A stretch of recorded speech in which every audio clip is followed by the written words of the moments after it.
Before I get into today's video, remember to follow me on Twitter. So my Twitter, the link is in the description below. You can also find me. My handle is @JacksonKruger. Come over, say hi, and anyways, back to your regularly scheduled video. Well, we're at that point where it is almost Super Bowl Sunday, and I kind of figured since we are at this point, let's go back and look at how these teams got there. What did they do, and what did they do right? What did they do maybe wrong, but still ending up getting here? It's fascinating. So for the Cincinnati Bengals, it's interesting because they run their team very different than any other team. For one thing, they don't even have an official general manager. So Mike Brown, son of Paul Brown, has had control of this team since 1991. And as I said, they don't have an official general manager, but Duke Tobin is really the guy who kind of serves that role. He makes most of the decisions when it comes to the draft or free agency. So he's kind of the quote-unquote general manager. He's been with the Bengals since 1999, and he's been the one who, he got promoted to not general manager, but, the one who manages generally in 2010. And that's really kind of one, quite frankly, we've seen a turn for the best for Cincinnati. And maybe not perfect, but we saw a turn for the best. I mean, right away, he got hired in 2010.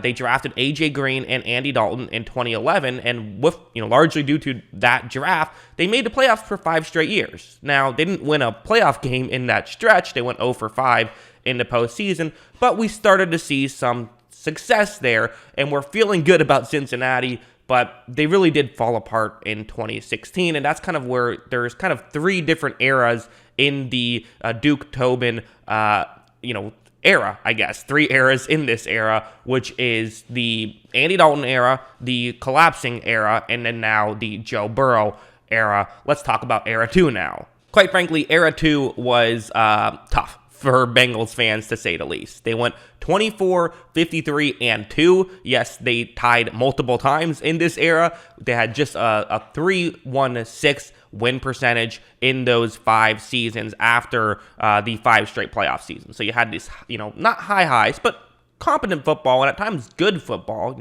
The year before, in 2015, they went 12-4 and maybe would have gone on a deep run had Andy Dalton not gotten injured, but it just seemed like this was not working. And a big part of it was kind of the first round picks they had in this stretch just didn't really work out. I mean, you got Billy Price, John Ross, William Jackson, and Cedric Ogunbi, I believe is how you pronounce his name. I'm not sure exactly on that one.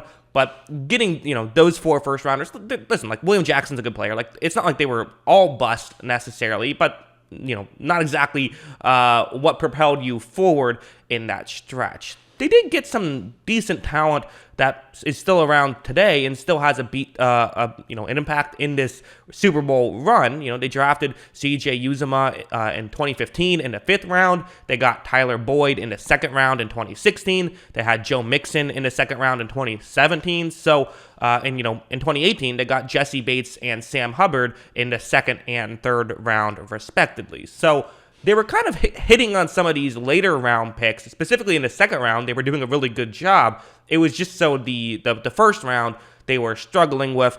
They also, in this stretch, lost Andrew Whitworth, their franchise left tackle. So going from that stretch to now, that was the end of Marvin Lewis. They would eventually hire Zach Taylor. You have some groundwork, but what they really needed was they needed stars. They needed to hit on first rounders if they were going to become competitive, because they were getting the talent. They had some talent to fill out a roster, but they didn't have that true high-end talent. And once hiring Zach Taylor, they needed to start hitting on first rounders, and that's exactly what they did. The next 3 first-round selections they got: Jonah Williams, Joe Burrow, and Jamar Chase. I mean, those are just knocking out of the park.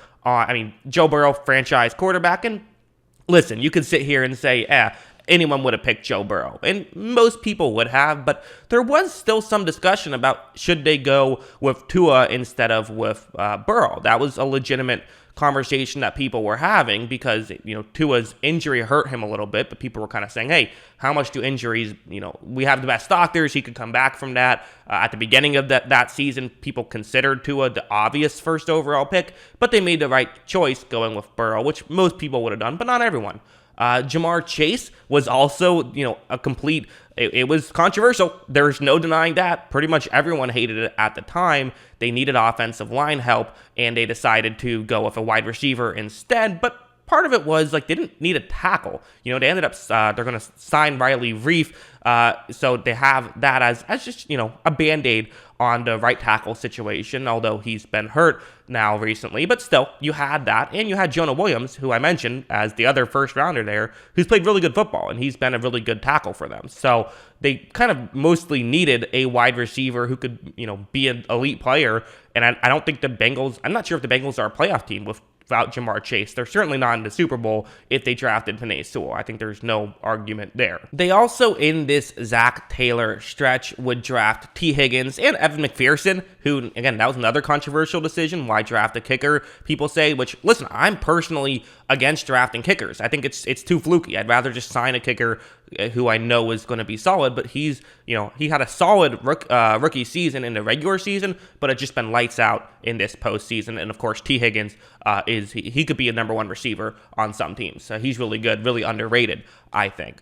But outside of that, so they got some stars through the draft, and they got some players, previously before Zach Taylor that were able to hang on. But really, the way that they were able to kind of fill out the rest of this roster was through free agency. And it has to be a combination of both, right? You can't just build through the draft or through free agency. You need both to really be successful. So to fill out the roster, they first signed some legitimately star or at least starter quality players. DJ Reader, Von Bell, Trey Hendrickson, Chidobe Awuzie, and Mike Hilton have all just had huge impacts with this Bengals team. I mean, where would they be without half of these signings? And it wasn't just the starters either. It was also some role players like Larry Ogunjobi, Riley Reif, Eli Apple, who has had a decent impact here.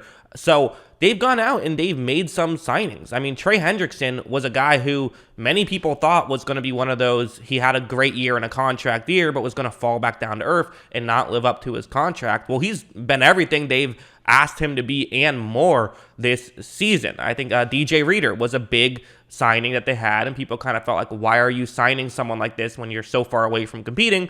Well, it's because they weren't as far away from competing as we initially thought, as they are here in the Super Bowl. And I guess really what this comes down to, and kind of, I think the main takeaways we can have from the Cincinnati Bengals and their way from going from worst in football 2 years ago, fifth worst in football last year, and now one win away from being on top of the mountain. I think a big thing they did was they said, what is the player in the draft this past year who's going to help us the most? Not what is going to please the pundits, all the talking heads, myself included. What's just going to help our team? And they felt like Jamar Chase could be the perfect fit in that Bengals offense. He was. Jamar Chase, they knocked it out of the park. They said this guy's going to be an elite receiver. He was. And quite frankly, an elite receiver does help you more than one elite offensive lineman would have. It's not like if they had Penei Sewell, their offensive line now goes to elite. Whereas their receiving core went from really good to elite, and it might be the best in football. And to win the Super Bowl, you probably have to be the best in football at something. The Joe Burrow development, having a franchise quarterback matters a lot. And if you're a team who doesn't have a franchise quarterback, you better do whatever you can to get one. There's no denying that as well. So those are kind of the two big takeaways. And also just hey, sign guys.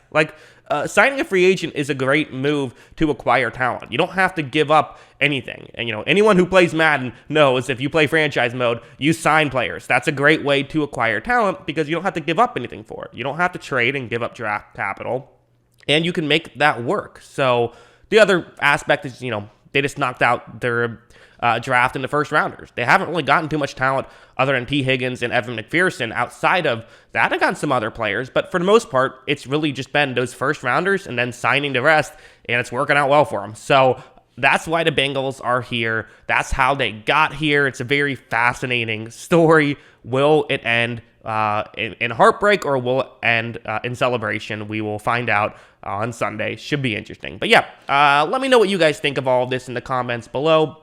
Always love hearing from you. And of course, as always, thanks for watching.